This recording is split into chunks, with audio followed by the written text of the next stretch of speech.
सरकार ने एक रिपोर्ट जारी की है। न्यूज़ 18 ਦੇ ਕੋਲ ਐਕਸਕਲੂਸਿਵ ਕਾਪੀ ਇਸ ਪੂਰੀ ਰਿਪੋर्ट ਦੀ। ਧਰਨੇ ਦੇ ਵਿੱਚ ਸ਼ਾਮਿਲ ਕਿਸਾਨਾਂ ਦੇ ਨਾਲ ਪਿੰਡਾਂ ਦੇ ਵਿੱਚ ਕਰੋਨਾ ਦੇ ਕਰਕੇ ਮੌਤਾਂ ਵਧੀਆਂ ਨੇ। ਇਸ ਰਿਪੋर्ट ਦੇ ਵਿੱਚ ਇਸ ਗੱਲ ਦਾ ਜ਼ਿਕਰ ਕੀਤਾ ਗਿਆ ਹੈ। ਤਾਂ ਕਿਸਾਨ ਅੰਦੋਲਨ ਨੂੰ ਸਿੱਧੇ ਤੌਰ ਤੇ ਜ਼ਿੰਮੇਵਾਰ ਹਰਿਆਣਾ ਸਰਕਾਰ ਵੱਲੋਂ ਠਹਿਰਾਇਆ ਗਿਆ। ਇੱਕ ਰਿਪੋर्ट ਵੀ ਜਾਰੀ ਕੀਤੀ ਗਈ ਹੈ। ਇਹ ਰਿਪੋर्ट ਦੇ ਵਿੱਚ ਪੂਰਾ 1 ਸਾਲ ਦਾ ਡੇਟਾ ਹੈ। 2020 ਦੀ ਅਪ੍ਰੈਲ ਤੋਂ ਲੈ ਕੇ 2021 ਮਈ ਤੱਕ ਦਾ ਇਸ ਰਿਪੋर्ट ਦੇ ਵਿੱਚ ਪੂਰਾ ਡੇਟਾ ਹੈ। न्यूज़ 18 ਦੇ ਕੋਲ ਐਕਸਕਲੂਸਿਵ ਕਾਪੀ ਵੀ ਹੈ ਕਿ ਆਖਿਰ ਕਿਸ ਤਰ੍ਹਾਂ ਕਿਸਾਨ ਅੰਦੋਲਨ ਦੇ ਵਿੱਚ ਕਿੰਨੇ ਕੁ ਪਿੰਡ ਸ਼ਾਮਿਲ ਹੋਏ ਸੀ ਹਰਿਆਣੇ ਦੇ, ਔਰ ਜਿੰਨੀਆਂ ਮੌਤਾਂ ਹਰਿਆਣਾ ਦੇ ਪਿੰਡਾਂ ਦੇ ਵਿੱਚ ਲੋਕਾਂ ਦੀਆਂ ਹੋਈਆਂ ਨੇ ਬੀਤੇ ਪੂਰੇ 1 ਸਾਲ ਦੇ ਵਿੱਚ ਤਾਂ ਉਹਨਾਂ ਦੇ ਵਿੱਚ ਸਭ ਤੋਂ ਵੱਧ ਮੌਤਾਂ ਕਿਸ ਵਜ੍ਹਾ ਦੇ ਕਰਕੇ ਹੋਈਆਂ ਨੇ, ਕਿੰਨੇ ਕੁ ਲੋਕਾਂ ਦੀ ਜਾਨ ਕੋਰੋਨਾ ਵਾਇਰਸ ਦੇ ਕਰਕੇ ਗਈ ਹੈ। ਪੂਰਾ ਅੰਕੜਾ ਇਸ ਰਿਪੋर्ट ਦੇ ਰਾਹੀਂ ਬਿਆਨ ਕੀਤਾ ਗਿਆ ਹੈ। कि मानव की ज़िंदगी की कीमत पर कोई आंदोलन नहीं किया जा सकता। कोई आंदोलन इंसान की ज़िंदगी से बड़ा नहीं है। अगर आपकी कुछ छोटी मोटी या बड़ी समस्याएं भी हैं, लेकिन वो जीवन से ज़्यादा कीमती नहीं है। आज जो पूरे विश्व में हालात हैं, हालात इतने हो गए हैं कि पति पत्नी भी साथ साथ नहीं बैठ सकते। उस महामारी में आप देखो सिंगू बॉर्डर पे, टिकरी बॉर्डर पे किस तरीके से बैठे हुए हैं, किस तरीके से आना जाना वापसी हो रहा है कि यहाँ से 10 जैसे गांव-गांव में बारी लगी हुई 10 आदमी आए, फिर 10 वापस गए। अगर यहाँ 10 में से एक आदमी भी अगर इन्फेक्शन लेके गया तो उसने वहाँ अपने गांव में जाके 14 आदमियों को इन्फेक्ट करना है। और ये मेरे पास पूरा विश्लेषण है, मैं आपको एग्जाम्पल के साथ बता रहा हूँ। एक तो होता है ना कि वैसे ही कह देना जी इनकी वजह से लोग मर रहे हैं, वजह काफ़ी हैं, लेकिन एक बड़ी वजह ये भी है। मैं ये नहीं कहता कि सारी जिम्मेदारी किसान आंदोलन की है कोविड फैलने की। ये एक one of the big reason है, विशेषकर उन गाँव में जिन गाँवों के लोग लगातार किसान आंदोलन में जा रहे हैं। आपने जैसा कहा कि सर आंदोलन की वजह से जो लोग उसमें जा रहे थे उस संक्रमण बढ़ा। सरकार ने हालांकि कोशिश भी की, हमने देखा कि वहाँ पर कैंप लगाए गए टेस्टिंग के लिए, वैक्सीनेशन के लिए बातचीत की गई, लेकिन बहुत ज़्यादा पॉजिटिव रिस्पॉन्स किसान नेताओं की तरफ से नहीं मिला। इसको कैसे देखते हैं, इसके पीछे क्या वजह? नहीं, ये हट है, ये हट नहीं होना चाहिए। कम से कम जो लीडरशिप है उनको खुद ये सोचना चाहिए कि भाई हम अपना तो नुकसान कर ही रहे हैं, दुनिया में और लोग भी हैं, किसानी के अलावा लोग भी हैं जिनको जीना है। आप उनकी जान के दुश्मन क्यों बने हुए भाई?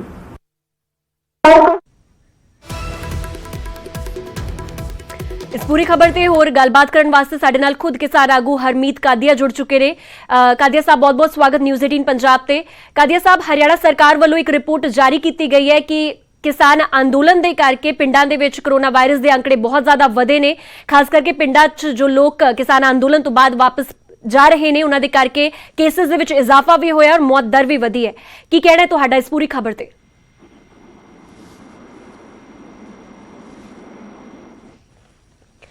कादिया साहब, जेकर तुहानू मेरी आवाज मिल पा रही है तो हरियाणा सरकार वालों टारगेट किया जा रहा है, इस दे नाल भी कहा जा रहा है कि किसान अंदोलन दे करके पिंडां दे विच कोरोना केसेस दे विच इजाफा होया है।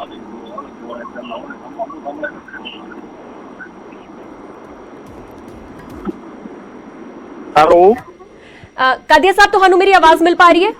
हाँ जी, तुहाडी मिल रही है, बाकी जी। कादिया साहब, इस वेले हरियाणा सरकार वालों एक रिपोर्ट जारी की गई है कि किसान अंदोलन दे करके पिंडां दे विच कोरोना दे केसेस दा आंकड़ा बहुत ज्यादा वधिया है। की कहना है तुहाडा इस पूरे मामले बारे? देखो, ये इल्जामबाजी तो शुरू तो ला रहे हैं, जब एजुकेशन चल रहे हैं, पर टैक्नीकली ये गल देखनी चाहिए भी जदों दा कोविड-19 आया, महामारी हैगी आ, ਇਹਦੇ ਨਾਲ ਕਾਰੋਬਾਰ ਬੰਦ ਹੋ ਗਏ। ਦਿੱਲੀ ਦੇ ਵਿੱਚ ਜਿੰਨੇ ਸਾਡੇ ਹਰਿਆਣੇ ਦੇ ਵੀਰ ਪਿੰਡਾਂ ਚੋਂ ਕੰਮ ਕਰ ਸੀਗੇ ਤੇ ਉਹ ਸਾਰੇ ਵਾਪਸ ਆ ਕੇ ਕਰਤੇ, ਉਹਨਾਂ ਨੂੰ ਅਨਪਲੋਇਮੈਂਟ ਕਰਤੀ, ਉਹ ਪਿੰਡਾਂ ਚ ਆਇਆ, ਉਹਨਾਂ ਨਾਲ ਬਿਮਾਰੀ ਵਾਪਸ ਵੜੀ ਆ। ਸਰਕਾਰ ਦੀ ਆਪਣੀ ਨੀਤੀਆਂ ਨਾਲ ਇਹ ਪਿੰਡਾਂ ਚ ਆ ਕੇ ਬਿਮਾਰੀ ਵੜੀ। ਪਿਛਲੀ 1 ਸਾਲ ਤੋਂ ਜਦ ਤੋਂ ਕੋਵਿਡ-19 ਚੱਲਦੇ ਉਦੋਂ ਤੱਕ ਪਿੰਡਾਂ ਤੱਕ ਕੋਈ ਬਿਮਾਰੀ ਨਹੀਂ ਆਈ, ਤੇ ਹੁਣ ਜਦੋਂ ਲੋਕ ਸ਼ਹਿਰਾਂ ਤੋਂ ਸ਼ਿਫਟ ਹੋ ਕੇ ਪਿੰਡਾਂ 'ਚ ਵਸੇ ਆ ਕੇ, ਜੋ ਦਿੱਲੀ ਦੇ ਵਿੱਚ ਇੰਨਾ ਫੈਲਿਆ ਤਾਂ ਉਹ ਹਰਿਆਣਾ ਦੇ ਸਾਰੇ ਮੁੜ ਕੇ ਗਏ ਵਰਕਰ, ਉਹਨਾਂ ਨਾਲ ਬਿਮਾਰੀ ਫੈਲੀ। ਉਹ ਇੱਕ ਡਾਟਾ ਪੇਸ਼ ਹੀ ਨਹੀਂ ਕਰ ਰਹੇ ਵੀ ਅਨਪਲੋਇਮੈਂਟ ਕ੍ਰੀਏਟ ਕਰ ਚੁੱਕੇ ਹੋ, ਲੋਕੀ ਆਪਣੀ ਰੋਟੀ ਨੂੰ ਭੁੱਖਾ ਮਰ ਰਹੇ ਆ, ਨਾਲ ਬਿਮਾਰੀ ਦਾ ਜਿਹੜਾ ਉਹਨਾਂ ਦਾ ਸਹਿ ਰਹੇ ਆ, ਜਿਹੜੀ ਬਿਮਾਰੀ ਨਾਲ ਉਹਨਾਂ ਨੇ ਆਪਣੇ ਜਾਨੀ ਨੁਕਸਾਨ ਵੀ ਹੋ ਰਿਹਾ ਤੇ ਮਾਲੀ ਨੁਕਸਾਨ ਜਿਹੜਾ ਬਿਮਾਰੀ ਦਾ ਇਲਾਜ ਕਰਨਾ ਪੈ ਰਿਹਾ ਲੋਕਾਂ ਨੂੰ। ਪ੍ਰਾਈਵੇਟ ਹਸਪਤਾਲਾਂ ਜਿਹੜੇ ਸਰਕਾਰ ਨਹੀਂ ਪ੍ਰਬੰਧ ਕਰ ਸਕੀ, ਉਹ ਇਹ ਆਪਣੀ ਹਾਰ ਨੂੰ ਆਪਣੇ ਕੰਮ ਕੀਤਿਆਂ ਨੂੰ ਜਿਹੜੇ ਹੁਣ ਲੁਕਾਉਣਾ ਚਾਹੁੰਦੇ ਨੇ। ਜੀ ਹਰਮੀਤ ਜੀ, ਇੱਕ ਹੋਰ ਗੱਲ ਦਾ ਜ਼ਿਕਰ ਹਮੇਸ਼ਾ ਤੋਂ ਸਵਾਲ ਚੁੱਕੇ ਜਾ ਰਹੇ ਨੇ ਕਿ ਕਿਸਾਨ ਜਿਹੜੇ ਨੇ ਜੋ ਅੰਦੋਲਨ ਇਸ ਵੇਲੇ ਕਰ ਰਹੇ ਨੇ ਉਹ ਕਰੋਨਾ ਨੂੰ ਲੈ ਕੇ ਬਿਲਕੁਲ ਵੀ ਸੀਰੀਅਸ ਨਜ਼ਰ ਨਹੀਂ ਆ ਰਹੇ, ਜਿਸ ਤੋਂ ਬਾਅਦ ਜਦੋਂ ਆਪਣੇ ਪਿੰਡਾਂ ਵੱਲ ਵਾਪਸ ਜਾ ਰਹੇ ਨੇ ਤਾਂ ਉੱਥੇ ਕਰੋਨਾ ਦਾ ਖਤਰਾ ਬਹੁਤ ਜ਼ਿਆਦਾ ਵੱਧ ਰਿਹਾ, ਉਹਨਾਂ ਦੇ ਪਰਿਵਾਰਾਂ ਵਾਸਤੇ ਵੀ ਪੂਰੇ ਅੰਕੜੇ ਵੀ ਜਾਰੀ ਕੀਤੇ ਗਏ ਨੇ, ਪੂਰੇ 1 ਸਾਲ ਦਾ ਅੰਕੜਾ ਜਾਰੀ ਕੀਤਾ ਗਿਆ ਹੈ ਕਿ ਜੋ ਪਿੰਡ ਕਿਸਾਨ ਅੰਦੋਲਨ ਜਿੱਥੇ ਚੱਲ ਰਿਹਾ ਹੈ ਵੱਖ-ਵੱਖ ਬਾਰਡਰਾਂ ਤੇ ਉੱਤੇ ਜੋ ਪਿੰਡ ਲਾਗੇ ਬੰਨੇ ਨੇ ਉਹਨਾਂ ਦੇ ਵਿੱਚ ਮੌਤ ਦਰ ਸਭ ਤੋਂ ਵੱਧ ਕਰੋਨਾ ਵਾਇਰਸ ਦੇ ਕਰਕੇ ਹੋਈ ਹੈ। ਮੈਂ ਤੁਹਾਨੂੰ ਪਹਿਲਾਂ ਵੀ ਰੀਜ਼ਨ ਦੱਸ ਚੁੱਕਿਆ ਵੀ ਉਹ EMPLOYE ਸੀਗੇ, EMPLOYE ਮੁੜ ਕੇ ਗਏ ਨੇ। ਉਹ ਲੋਕ ਕਿਹੜੇ ਜ਼ਿਆਦਾ ਇੱਥੇ ਸਮੂਲੀਅਤ ਕੀਤੀ ਆ, ਪੰਜਾਬ ਨੇ ਉਹ ਲੋਕ ਵੀ ਗਏ ਆ। ਇੱਕ ਵੀ ਇੱਥੇ ਕਿਸਾਨ ਇਹ ਸਾਬਤ ਨਹੀਂ ਕਰ ਸਕੇ 450 ਤੋਂ ਉੱਪਰ ਡੈਥ ਹੋਈਆਂ, ਇੱਕ ਵੀ ਕਰੋਨਾ ਨਾਲ ਡੈਥ ਨਹੀਂ ਹੋਈ ਤੇ 1 ਸਾਲ ਤੋਂ ਪੂਰਾ। ਤੇ ਹੁਣ ਵੀ ਉੱਥੇ ਸੈਨੀਟਾਈਜ਼ਰ ਵੰਡੇ ਜਾ ਰਹੇ ਨੇ, 50,000 ਸੈਨੀਟਾਈਜ਼ਰ ਵੰਡੇ ਜਾ ਰਹੇ, 1 ਲੱਖ ਤੋਂ ਉੱਪਰ ਮਾਸਕ ਵੰਡਿਆ ਜਾ ਰਿਹਾ, ਪੂਰੀ ਪ੍ਰੀਕਾਸ਼ਨਸ ਰੱਖੇ ਜਾ ਰਹੇ ਆ। ਦੋਨੇ ਸਟੇਜਾਂ ਤੋਂ, 3 ਤੋਂ ਗਾਜ਼ੀਪੁਰ, ਆਪਣੇ ਸਿੰਘੂ ਤੇ ਟਿਕਰੀ ਸਟੇਜਾਂ ਤੋਂ ਇਹਦਾ ਪ੍ਰਚਾਰ ਕੀਤਾ ਜਾਂਦਾ ਵੀ ਬਿਮਾਰੀ ਹੈ, ਇਹਦਾ ਖਿਆਲ ਰੱਖੋ, ਪਰ ਆਪਾਂ ਅੰਦੋਲਨ ਵੀ ਲੜਨਾ, ਨਾਲ ਇਹ ਬਿਮਾਰੀ ਦਾ ਟਾਕਰਾ ਵੀ ਕਰਨਾ। ਇਹ ਜਿੱਥੇ ਕਿ 1,000 ਤੋਂ ਉੱਪਰ ਰਜਿਸਟਰ ਕਰਕੇ ਬਹਾਦਰਗੜ੍ਹ ਸਿਵਲ ਹਸਪੀਟਲ ਸਾਡੀ ਲਿਸਟ ਵੀ ਤਿਆਰ ਕਰਕੇ, ਡਾਟਾ ਤਿਆਰ ਕਰਕੇ ਪੂਰੇ ਕਿਸਾਨਾਂ ਦਿੱਤਾ ਵੀ ਇਹਨਾਂ ਨੂੰ ਟੀਕਾਕਰਨ ਕੀਤਾ ਜਾਵੇ। ਅੱਜ ਤੱਕ ਕੋਈ ਟੀਕਾਕਰਨ, ਕੋਈ ਡਾਕਟਰ, ਕੋਈ ਸਿਵਲ ਹਸਪੀਟਲ ਤੋਂ ਜਾਂ ਕੋਈ ਐਡਮਿਨਿਸਟ੍ਰੇਸ਼ਨ ਦਾ ਬੰਦਾ ਸਾਡੇ ਨਾਲ ਗੱਲਬਾਤ ਕਰਨ ਨਹੀਂ ਆਇਆ। ਜੀ ਕਾਦੇ ਸਾਹਿਬ ਬੜੇ ਰਹੋ ਸਾਡੇ ਨਾਲ। ਫਿਲਹਾਲ ਸਾਡੇ ਨਾਲ ਬੀਜੇਪੀ ਆਗੂ ਰਮਨ ਮਲਿਕ ਵੀ ਜੁੜ ਚੁੱਕੇ ਨੇ।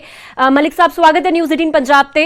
ਮਲਿਕ ਜੀ, ਇੱਕ ਰਿਪੋਰਟ ਜਾਰੀ ਕੀਤੀ ਗਈ ਹੈ ਹਰਿਆਣਾ ਸਰਕਾਰ ਵੱਲੋਂ, ਖਾਸ ਕਰਕੇ ਉਹਨਾਂ ਕਿਸਾਨਾਂ ਬਾਰੇ ਜੋ ਕਿਸਾਨ ਅੰਦੋਲਨ ਤੋਂ ਵਾਪਸ ਆ ਰਹੇ ਨੇ ਪਿੰਡਾਂ ਵਿੱਚ, ਔਰ ਸਾਫ਼ ਕਿਹਾ ਗਿਆ ਰਿਪੋਰਟ ਦੇ ਜ਼ਰੀਏ ਅੰਕੜੇ ਪੇਸ਼ ਕੀਤੇ ਗਏ ਨੇ ਕਿ ਇਹਨਾਂ ਦੇ ਕਰਕੇ ਹੀ ਇੱਕ ਵਜ੍ਹਾ, ਬਹੁਤ ਵੱਡੀ ਵਜ੍ਹਾ ਇਹ ਵੀ ਰਹੀ ਹੈ ਕਿ ਇਸ ਵੇਲੇ ਕੋਰੋਨਾ ਕੇसेस ਦੇ ਵਿੱਚ ਇਜ਼ਾਫਾ ਹੋ ਰਿਹਾ ਪਿੰਡਾਂ ਦੇ ਵਿੱਚ किसान अंदोलन दे करके।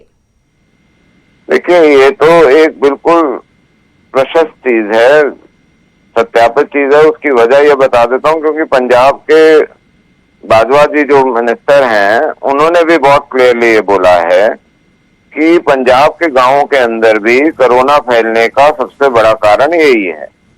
और ये कल के भी अगर आप देखें फुटेज, हिसार में जो उतने लोग गए हैं, कितनों ने मास्क पहना हुआ है, कितनों ने सोशल डिस्टेंसिंग करी है। एक तरफ तो ये चिल्ला के ये टिकैत साहब और चरूनी और रजोवाल और वगैरह सारे बोलते थे कि हमारी अपनी पुलिस हमने बना रखी है, हम देख रहे हैं चीजें, हम ये कर रहे हैं, हम वो कर रहे हैं। तो अब वो जो सोशल डिस्टेंसिंग की बात है, अगर आप किसान को जिंदा ही नहीं रहने दोगे तो किसान के अधिकारों के लिए जो आप कथित लड़ाई लड़ रहे हो, जो कि हालांकि मेरे हिसाब से तो पूंजीपतियों की लड़ाई है, लेकिन आप ये बताएं कि उनको आप कैसे संभालोगे जब किसान ही नहीं बचेगा। आपने तो किसान को भट्टी में, मौत की भट्टी में झोंकने का काम कर दिया हुआ है। रिएक्शन कम से कम इतना, एक मिनट, मेरा सिर्फ इतना सा गुजारिश है जी, चाहे वो पंजाब से हो किसान या हरियाणा से, ये कोरोना की जो लहर है, महामारी बनी हुई है, इसको थमने दो। उसके बाद आप फिर धरने पे बैठ जाना, कोई आपको नहीं रोकेगा। सरकार भी वही है, आप भी वही है। सर पे सरकार को गालियां दीजिए, सरकार के विरोध करिए, लेकिन अभी तो अपनी जान बचाओ। और जब आप एक संक्रमित होता है तो पूरा गांव और गांव के साथ उसका घर अपना, वो सारे के सारे खतरे में आ जाते हैं। तो मानवता के लिए फिलहाल इसको बंद कर दीजिए, आगे फिर चालू कर लेना। जी ठीक है। रमन मलिक जी बड़े रहो साडे नाल। हरमीत जी की तुहाडा रिएक्शन इस पूरी गलबात ते, कह रहे ने कि तुसी मुलतवी कर दो और किस तरह ख्याल रखा जाएगा किसानों का, आखिर किसानों की जिम्मेवारी है तुहाडे मोढियां ते? बिल्कुल जिम्मेवारी हैगी आ, ਜਿਹੜੀ ਇਹ ਕਹਿ ਰਹੇ ਆ ਮੁਲਤਵੀ ਕਰਨ ਨੂੰ, ਉਹ ਤਾਂ ਕਿਸੇ ਹੱਦ ਤੇ ਨਹੀਂ ਮੁਲਤਵੀ ਹੋਣਾ, ਪ੍ਰੀਕਾਸ਼ਨਸ ਰੱਖੀਆਂ ਜਾਣਗੀਆਂ। ਜੇ ਇਹਨਾਂ ਨੂੰ ਲੱਗਦਾ ਵੀ ਇਹ ਮਹਾਮਾਰੀ ਇੰਨੀ ਵੱਡੀ ਹੋ ਚੁੱਕੀ ਆ ਵੀ ਇੰਨੀਆਂ ਡੈਥਸ ਹੋ ਸਕਦੀਆਂ, ਜਾਂ ਕੋਈ ਇਹਨਾਂ ਕੋਲ ਰਿਪੋਰਟ ਆ, ਜਾਂ ਅਸੀਂ ਮੰਨਦੇ ਆ ਵੀ ਕਰੋਨਾ ਹੈ, ਅਸੀਂ ਉਹ ਨਹੀਂ ਕਹਿ ਰਹੇ ਵੀ ਕਰੋਨਾ ਨਹੀਂ ਹੈ, ਇਸ ਮਹਾਮਾਰੀ ਦੇ ਵਿੱਚ ਵੀ ਐਜੂਕੇਸ਼ਨ ਕਰ ਰਹੇ ਆ, ਤਾਂ ਸਾਡੇ ਜਿਹੜੇ 3 ਲਾਅ ਨੇ ਉਹ ਅਸੀਂ ਇਹ ਸਮਝਦੇ ਆ ਵੀ ਇਸੇ ਕਰੋਨਾ ਨਾਲ ਇੱਕ ਜਨਰੇਸ਼ਨ ਖਤਮ ਹੋਊਗੀ। ਜੇ ਉਹ ਲੱਗਦੀ ਆ ਤਾਂ ਉਹ ਕਿੰਨੀਆਂ ਜਨਰੇਸ਼ਨਾਂ ਖਤਮ ਹੋ ਜਾਣਗੀਆਂ, ਤੇ ਜੇ ਲਾਅ ਲੱਗ ਕੇ ਸੋਸ਼ਲ ਸਿਸਟਮ ਖਤਮ ਹੋ ਜਾਊਗਾ। ਜੇ ਏਦਾਂ ਹੀ ਤੁਹਾਨੂੰ ਲੱਗ ਰਿਹਾ ਕੋਈ ਮਹਾਮਾਰੀ ਹੈ ਤਾਂ ਜਿਹੜੀਆਂ ਮੰਗਾਂ ਨੇ ਕਿਸਾਨਾਂ ਦੀ ਉਹ ਮੰਨ ਲਓ। ਜਦੋਂ ਮੰਗ ਲਓਗੇ ਜਲਦੀ ਚਲੇ ਜਾਵਾਂਗੇ, ਅਸੀਂ ਪਿੰਡਾਂ ਨੂੰ ਜਾ ਕੇ ਬੈਠ ਜਾਂਦੇ ਆ, ਆਈਸੋਲੇਟ ਹੋ ਜਾਾਂਗੇ। ਪਿੰਡਾਂ ਵਾਲੇ ਲੋਕ ਤਾਂ ਜਲਦੀ ਆਈਸੋਲੇਟ ਹੋ ਜਾਣਗੇ, ਕਿਉਂਕਿ ਸਾਡੇ ਤਾਂ ਕਾਰੋਬਾਰ ਪਿੰਡਾਂ 'ਚ ਹੀ, ਅਸੀਂ ਆਪਣੇ ਖੇਤ ਕੰਮ ਕਰਾਂਗੇ, ਨਾ ਕਿਸੇ ਨਾਲ ਗੱਲਬਾਤ ਕਰਨੀ, ਨਾ ਬੈਠਣਾ। ਤੇ ਸਭ ਤੋਂ ਜ਼ਿਆਦਾ ਪ੍ਰੀਕਾਸ਼ਨ ਤੇ ਰੱਖੀ ਸੀ ਤਾਂ ਪਿੰਡਾਂ ਵਾਲੇ ਰੱਖੀ ਸੀ, ਜਿਵੇਂ ਗਵਰਨਮੈਂਟ ਨੇ ਦਿੱਤੀ ਸੀ ਇੰਸਟਰਕਸ਼ਨ, ਫਸਲ ਉਸ ਤਰੀਕੇ ਨਾਲ ਵਿਕੀ ਮੰਡੀ ਦੇ ਵਿੱਚ, ਜਿੱਥੇ ਸਰਕਲ ਲਾਇਆ ਉੱਥੇ ਟਰਾਲੀ ਉਤਾਰੀ, ਜਿੱਥੇ ਸਿਸਟਮ। ਜਦੋਂ ਪਿਛਲੇ ਸਾਲ ਜਦ ਤੱਕ 5 ਜੂਨ ਨੂੰ ਆਰਡੀਨੈਂਸ ਜਾਰੀ ਨਹੀਂ ਕੀਤੇ ਸੀ, ਉਸ ਤੋਂ ਬਾਅਦ ਸਾਰੀਆਂ ਪਹਿਲਾਂ ਇੰਸਟਰਕਸ਼ਨ ਕਿਸਾਨਾਂ ਨੇ ਵੱਧ ਮੰਨੀਆਂ। ਫਸਲਾਂ ਲਿਆਉਣ 'ਚ, ਅੰਨ ਲਿਆਉਣ ਦੇ ਵਿੱਚ ਕੋਈ ਕਮੀ ਨਹੀਂ ਆਉਣ ਦਿੱਤੀ ਪੂਰੇ ਭਾਰਤ ਨੂੰ। GDP 'ਚ ਖੜੀ ਤਾਂ ਫਾਰਮਿੰਗ ਦੇ ਉੱਤੇ ਖੜੀ। ਤੁਸੀਂ ਸਾਰੇ ਪੁਆਇੰਟਸ ਨੂੰ ਤੁਸੀਂ ਹੁਣ ਡੀਰੇਲ ਕਰਕੇ ਉਹਨੂੰ ਸਾਈਡ ਤੇ ਕਰਕੇ ਤੁਸੀਂ ਇੱਕ ਸਿਰਫ ਇਹ ਬਹਾਨਾ ਲੈ ਕੇ ਵੀ ਇਹਨਾਂ ਦੇ ਜੁੰਮੇ ਪਾ ਕੇ ਹੁਣ ਐਜੂਕੇਸ਼ਨ ਦਾ ਲਾ ਲਈਏ, ਹਰ ਤਰ੍ਹਾਂ ਨਾਲ ਇਲਜ਼ਾਮ ਲਾ ਦੇਖ ਲਿਆ, ਹੁਣ ਆਮ ਬਿਮਾਰੀ ਦਾ ਲਾ ਰਹੇ ਆ। ਜਿੱਥੇ ਕਿ ਜੇ ਬਿਮਾਰੀ ਤੁਹਾਨੂੰ ਜ਼ਿਆਦਾ ਲੱਗ ਰਹੀ ਹੈ ਤਾਂ ਗੱਲ ਮੰਨ ਲਓ। ਜੀ रमन मलिक जी, फिर केंद्र सरकार किस तरह अगे हुण मसला हल करेगी, क्योंकि खुद किसान आगू कह रहे ने कि असी अपने घरां नूं चल जांगे जेकर साडियां मंगां मन लिया जांदियां ने। दो चीजें बड़ी स्पष्ट रूप से बोल दूं जी।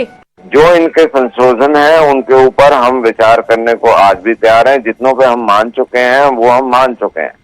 एक चीज, माननीय सर्वोच्च न्यायालय ने अभी इन कानूनों को मुलतवी करा हुआ है जी। आप उसको सुप्रीम कोर्ट की जो जजमेंट है या सुप्रीम कोर्ट का जो मानस है उसके ऊपर सवाल ना उठाएं। तीसरी चीज साहब, आप सिर्फ पंजाब से या कुछ लोग हरियाणा से जो है पूरी किसानी का प्रतिनिधित्व नहीं करते, पूरे देश के अंदर है। आपने सिर्फ जब भी संशोधन मांगे आपने संशोधन नहीं दिया, आपने 3 मांगे रख दी कि जी MSP का कानून पूरे देश में बना दो, पराली के ऊपर कर दो, बिजली के ऊपर कर दो। मैं तो अब आपसे ये समझना चाहता हूं कि जब सरकार ने 1.5 साल की बात कर दी कि जी इन 1.5 साल में हम बात करते हैं, आपस आंदोलन हटाओ और 1.5 साल के लिए मुलतवी करते हैं। सुप्रीम कोर्ट ने भी कुछ एक ऐसा कहा। आप तो अपनी हठधर्मी पे लगे हो कि नहीं जी या तो हमारी मर्जी चलेगी। भाई साहब, ऐसा है, सरकार और संविधान आपकी मर्जी से नहीं चलेगा। सरकार और संविधान की मर्जी से आप चलेंगे। सरकार जो है वो बीजेपी या कांग्रेस या कोई नहीं है। सरकार जो संविधान ने सिस्टम बनाया हुआ है वो है, जो इतना एग्जीक्यूटिव है उसके हिसाब से होता है। तो मैं आपको बार बार यही गुजारिश करूंगा कि आप में कहीं पे भी, मैं सिंगू बॉर्डर में से भी कल परसों निकला हूं, वहां पे भी मैंने ना मास्क देखे, ना कोई सोशल डिस्टेंसिंग देखी और ना ही कोई चीज देखी। तो ये मैं समझना चाहता हूं, और ऐसे ही हिसार में हुआ, ऐसी सारी जगह हुआ।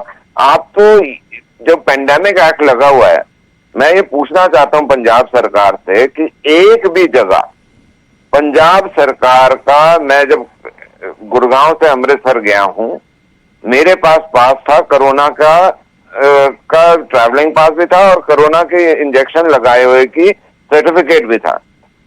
हरियाणा में 2 जगह चेक हुआ, पंजाब बॉर्डर में घुसने के बाद अमृतसर तक एक जगह चेक नहीं हुआ। दूसरी चीज, जिसने किसान आंदोलन का झंडा लगाया हुआ है उसके ऊपर ये भी नहीं चेक करा जा रहा कि उसके पास ट्रैवल के लिए पास है या नहीं है। पेंडेमिक एक्ट लगा हुआ है, इमरजेंसी एक्ट लगा हुआ है देश में जी, लेकिन आपने उसमें कुछ नहीं कर रहे। तो क्या पंजाब सरकार की कोई जवाबदेही नहीं है इस पे? मैं आपके चैनल से पूछता हूँ कि आप एक बारी उठ के चंडीगढ़ बॉर्डर से उठ के आप अमृतसर तक ड्राइव करके देखिए, कितनी जगह आपको ये दिखेगा कि कहीं पे भी चेकिंग हो रही हो। जी ठीक है मलिक साहब, उसते अपडेट ਅਸੀਂ ਲੈਂਦੇ ਰਹਾਂਗੇ। ਫਿਲਹਾਲ ਹਰਮੀਤ ਜੀ, ਹੁਣ ਤੁਹਾਡਾ ਇੱਕ ਰਿਐਕਸ਼ਨ ਜ਼ਰੂਰ ਜਾਨਣਾ ਚਾਹਾਂਗੇ ਕਿ ਆਖਿਰ ਹੁਣ ਅਗਲਾ ਐਕਸ਼ਨ ਤੁਹਾਡੇ ਵੱਲੋਂ ਕੀ ਸ਼ੁਰੂ ਕੀਤਾ ਜਾਵੇਗਾ, ਕਿਉਂਕਿ ਚਿੱਠੀ ਵੀ ਲਿਖੀ ਗਈ ਹੈ ਪ੍ਰਧਾਨ ਮੰਤਰੀ ਨੂੰ ਔਰ ਇੱਕ ਡੈਡਲਾਈਨ ਵੀ ਦਿੱਤੀ ਗਈ ਹੈ ਕਿ ਜੇਕਰ ਇਸ ਤਰੀਕ ਤੱਕ ਨਹੀਂ ਕੋਈ ਐਕਸ਼ਨ ਲਿਆ ਜਾਂਦਾ ਕੇਂਦਰ ਸਰਕਾਰ ਵੱਲੋਂ ਤੇ ਹੁਣ ਅਗਲਾ ਐਕਸ਼ਨ ਕਿਸਾਨਾਂ ਵੱਲੋਂ ਕੀ ਲਿਆ ਜਾਵੇਗਾ। 26 ਤਰੀਕ ਨੂੰ ਅਖੀਰਲੀ ਡੈਡਲਾਈਨ ਦਿੱਤੀ ਸੀ, ਕੱਲ ਮੁੱਕ ਜਾਣੀ ਹੈ ਤੇ ਪ੍ਰਧਾਨ ਮੰਤਰੀ ਨੂੰ ਚਿੱਠੀ ਲਿਖੀ ਹੈ ਜਿਹੜੀ ਇਹ ਗੱਲ ਕਰਦੇ ਆ ਵੀ ਟੇਬਲ ਟਾਕ ਹੋਣੀ ਚਾਹੀਦੀ ਆ। ਸਾਡੇ ਸਾਥੀ ਬੀਜੇਪੀ ਦੀ ਗੱਲ ਕਰ ਰਹੇ ਸੀ ਤੇ ਇਹ ਜਿਹੜੇ ਟੇਬਲ ਟਾਕ ਲਈ ਅਸੀਂ ਪ੍ਰਾਈਮ ਮਿਨਿਸਟਰ ਨੂੰ ਚਿੱਠੀ ਲਿਖ ਚੁੱਕੇ ਆ ਤੇ ਕੋਈ ਜਵਾਬ ਨਹੀਂ ਆਇਆ। ਕੱਲ ਨੂੰ ਜਦੋਂ ਕੱਲ ਤੱਕ ਜੇ ਜਵਾਬ ਨਹੀਂ ਆਉਂਦਾ 31 ਤਰੀਕ ਦੀ ਮੀਟਿੰਗ SKM ਦੀ ਰੱਖੀ ਹੋਈ ਆ, ਉਹਦੇ ਤੇ ਫਿਰ ਅਗਲਾ ਐਕਸ਼ਨ ਜ਼ਰੂਰ ਦਿੱਤਾ ਜਾਊਗਾ। ਜੀ ठीक है कादिया साहब, फिलहाल शुक्रिया न्यूज़ 18 पंजाब दे नाल गलबात करन वास्ते। रमन मलिक जी शुक्रिया न्यूज़ 18 पंजाब नाल गलबात करन वास्ते। ਤਾਂ ਤੁਹਾਨੂੰ ਦੱਸ ਦੀ ਕਿ ਇਸ ਵੇਲੇ ਮਸਲਾ ਜਿਹੜਾ ਗੂੰਜਦਾ ਹੋਇਆ ਨਜ਼ਰ ਆ ਰਿਹਾ ਹੈ ਉਹ ਹੈ ਹਰਿਆਣਾ ਸਰਕਾਰ ਵੱਲੋਂ ਜਾਰੀ ਇੱਕ ਰਿਪੋਰਟ ਦਾ, ਜਿਸ ਦੀ ਐਕਸਕਲੂਸਿਵ ਕਾਪੀ ਵੀ ਨਿਊਜ਼ 18 ਪੰਜਾਬ ਦੇ ਕੋਲ ਹੈ। ਤਾਂ ਇਸ ਕਾਪੀ ਦੇ ਵਿੱਚ ਜ਼ਿਕਰ ਹੈ ਇਸ ਗੱਲ ਦਾ ਕਿ ਜੋ ਕਿਸਾਨ ਅੰਦੋਲਨ ਦੇ ਕਰਕੇ ਜੋ ਕਿਸਾਨ ਆਪਣੇ ਪਿੰਡਾਂ ਨੂੰ ਵਾਪਸ ਆ ਰਹੇ ਨੇ, ਖਾਸ ਕਰਕੇ ਹਰਿਆਣਾ ਦੇ ਕਿਸਾਨ, ਉਹ ਇਸ ਵੇਲੇ ਕੋਰੋਨਾ ਵਾਇਰਸ ਦੇ ਜੋ ਕੇਸਸ ਵੱਧ ਰਹੇ ਨੇ ਉਸ ਵਾਸਤੇ ਸਭ ਤੋਂ ਵੱਧ ਜ਼ਿੰਮੇਵਾਰ ਨੇ। ਇਸ ਪੂਰੀ ਰਿਪੋਰਟ ਦੇ ਵਿੱਚ ਕਿਸਾਨ ਅੰਦੋਲਨ ਨੂੰ ਵੀ ਕਿਸੇ ਹੱਦ ਤੱਕ ਕੋਰੋਨਾ ਵਾਸਤੇ ਜ਼ਿੰਮੇਵਾਰ ਠਹਿਰਾਇਆ ਗਿਆ ਹੈ।